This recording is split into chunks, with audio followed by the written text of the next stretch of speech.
TV was rock and roll time, man. It was.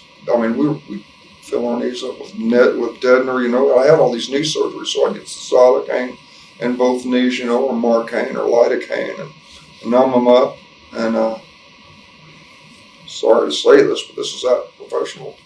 You know, you got to make a decision. Now, I do this for a living, you know, and I've got to put the best product I can on that canvas out there. And if that means numbing these knees up, then so be it, you know. Right. So I did do that.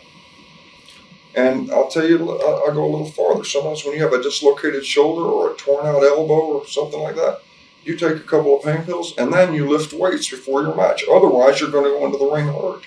You've got to tighten up or you're going to go in the ring hurt. And so, you know, they talk about drugs in wrestling. They're a necessity. Painkillers, you know. And think about in the ring, you get in there, you're in the car for 3 or 4 hours, 5 hours, you know. You remember Jesse Barr broke his neck? Yes. And he's sitting in the car, goes to sleep, wakes up with his neck stuck. You know, we go through a lot. A bag of ice and ice and elevate. It was, you know, I could fill it up with numb it up. Right. But as far as pain pills are real tricky things. I mean, like for the first week, you're thinking they're helping you. But what they're doing is building up in you for it takes more the next time to work. And it's a trick. I mean, it's like it's got a spirit in it. It's like, and you can get hooked on it real easy. So you have to be super, super disciplined. I don't want to say this to young wrestlers out there because don't even try it. There's no such thing as moderation because people don't know what it means. But if they could force themselves to take one pain pill when it's really hurting you, then work out and don't do any more of them, then they may could handle it. But I've never met anyone yet that could.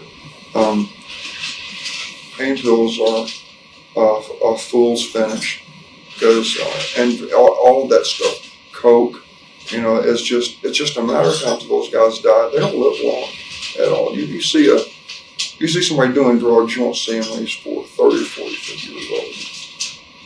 Junkies just don't last. You were saying basically it's a necessity. Do you still feel like it's a necessity today in this business? That one?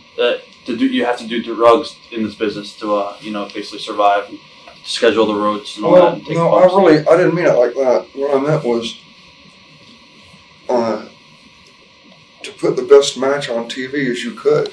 Before TV, I'd numb those knees up so they didn't hurt me. Right.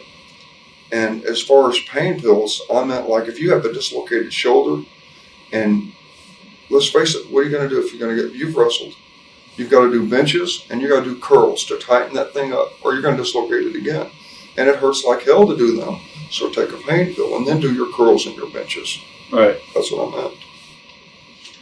I guess they actually turned that thing into an angle with you when you passed out in the ring, and they brought it into a feud with Brian Adidas. Any memories of that? Yeah. That's the business for you.